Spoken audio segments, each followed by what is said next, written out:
Klay, how much extra space was there in this game, maybe, as opposed to the first game for you? Well, I think we applied what we watched from film as far as moving the ball, spacing the floor. I mean, shout out to J. Michael Green. What an amazing night he had. You can't just leave him open. He's a knockdown three-point shooter and just a rugged defender. And to be inserted in the starting lineup like that and just shows his professionalism and his readiness and what he's about. And couldn't be more proud of him and grateful for his effort tonight. Draymond said you were kind of particularly agitated the last couple of days about the Game 1 performance, just team-wide. What about it, I mean, besides the loss, like, really ticked you off? I didn't play well, personally. I thought I let my guard down. I thought we let one slip away, but, we did our jobs tonight, and we know how well this team plays at home, so we got to go to LA with the same mindset as far as physical defense, ball sharing, and having fun, and just being, us older guys, just being the leaders we are. Klay, Steve has often referred to your 37-point quarter back in the day as a religious experience. When you go off like you do and knowing how spiritual you are, what are these moments like when you hit a three, run over to the crowd, got them all fired up on a timeout? I mean, you jump differently when you're in that zone. Yeah, it's the moments you work for. You might not see them all the time when you're in the gym, when you're conditioning, running 1,000 miles, but those short moments of, euphoria and that flow state where you just feel like you can't miss, make all those hard days more than worth it. And I was just trying to get the crowd going, and it's always fun when you shoot the ball well, but it's even better when you couple that with a win. Okay. Klay, you had a really big game tonight. Obviously, you led the team tonight, but it was the exact same stat line as Game 3 in the finals against the Cavs and LeBron in 2017, 11 from 18, 11 for 18 from the field, and 8 for 11 from 3, 30 points. One, did you know that? And then two, can you just kind of speak to you in that type of play in the playoffs, and then to have that against LeBron yet again, and then you said this was a dream come true of a series for you. Just kind of elaborate on that. I had no idea. That feels like an eternity ago. And it's still weird seeing LeBron as a Laker because of the history the Warriors and the Cavs had. But, LeBron's one of those special players, like, the Michaels, Kobe's, LeBron, who bring out the best in you, especially from a competitive standpoint. And it's always an honor to match up against the greats. So it's not us versus LeBron James, though. They have a very complete team, the Lakers do. And, the fact they're still doing this at 38 years old is incredible and inspiring for athletes, everywhere. With Steph kind of getting into foul trouble, did you feel like there was an onus on you to kind of get the offense going? Not really. I just try to play with him myself, and I told myself that last game. I watched film. I feel like I forced a few shots. And tonight I just play within the flow of the offense, and I'm at my best when I'm running around screens, I'm hitting the open man, I'm cutting hard. And Steph was magnificent tonight, 20 and 12, ran the offense perfectly. And we go as he goes. I think everybody knows that. Klay, Sunday in Sacramento, you talked about sort of the personal significance and emotion of this series for you. As she mentioned, something you had dreamed about for a while, to play the Lakers in the playoffs.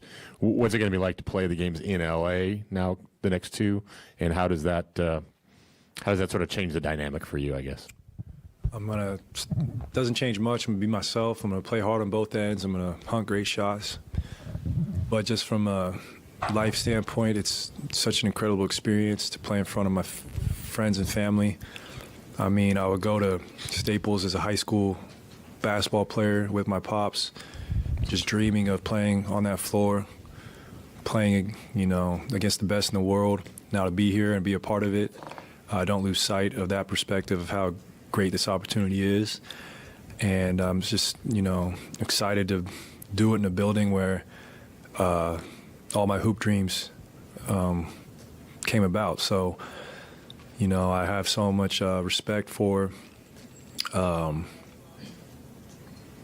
just the opportunity ahead for me. And I'm the huge Kobe fan, obviously. He was my biggest inspiration. And I'm just going to play my hardest, you know, just to honestly honor him and Gigi, because without his play and all those years of me viewing his tenacity on the court, I would not be the athlete I am today. Klay, how do you view your specific matchup in this? You got Reeves guarding you, at least to start. You got maybe Schroeder on you. You guarded Reeves last game. I think you were guarding D'Angelo a lot tonight. Just how do you view that, and how can you win that matchup?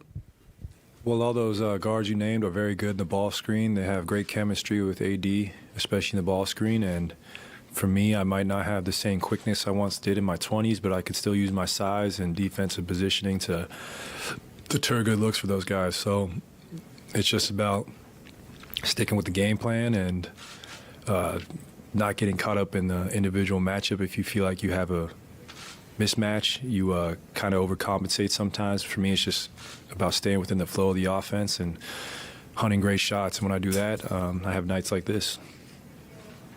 Hey, Klay. Draymond Green a couple of minutes ago talked about being decisive, more so in this game, certainly than Game 1. Did you sense decisiveness specifically from him, and how much easier does it make your job when he's locked in on both ends like that?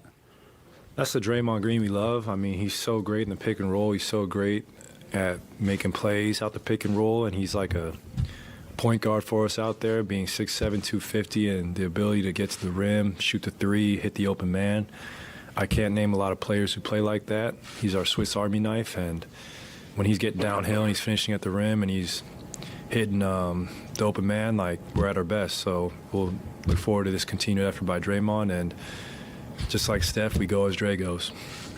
Klay, how did it? Can you repeat what you were saying when you banged that three early in the third quarter, or is that something that you can't go into? Wait, what's that? You were screaming after you banged that three. You were skipping. You were obviously in euphoria. Yeah. Do you know what you were even saying? No. Sometimes when you're out there and you're having fun, things just come about without intention or thought, and I think I was saying something along the lines, I'm the one, a few probably cuss words in there I'm not proud of, but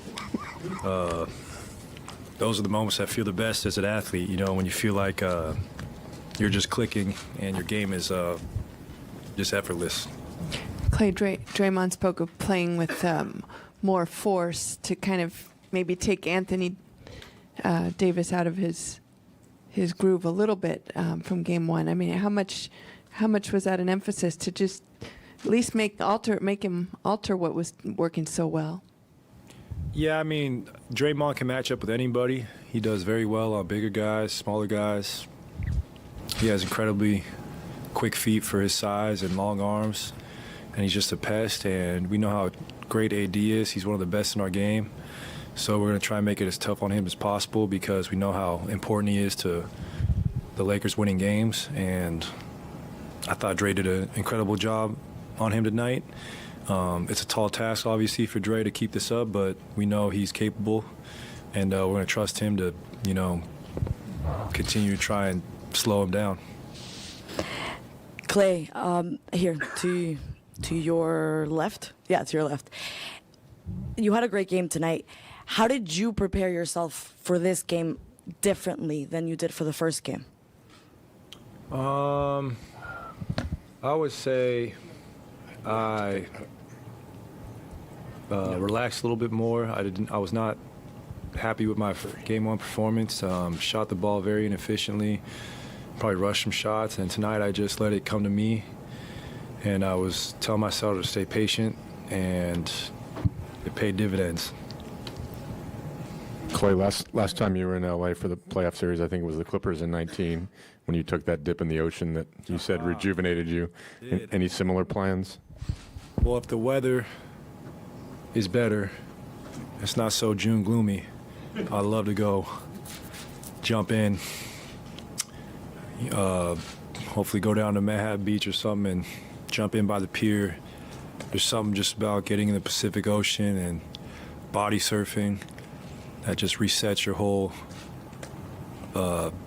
mental and your spiritual being. And I'm a true believer and the powers of the ocean and all her healing properties. Heads up. Here you go, Noah. Got your swim buoy? I don't go that deep. Ring kalimutan mag-subscribe at i-like ang video at i-click ang notification bell para i-update ko kayo sa susunod ko pang mga video. Salamat mga idolo!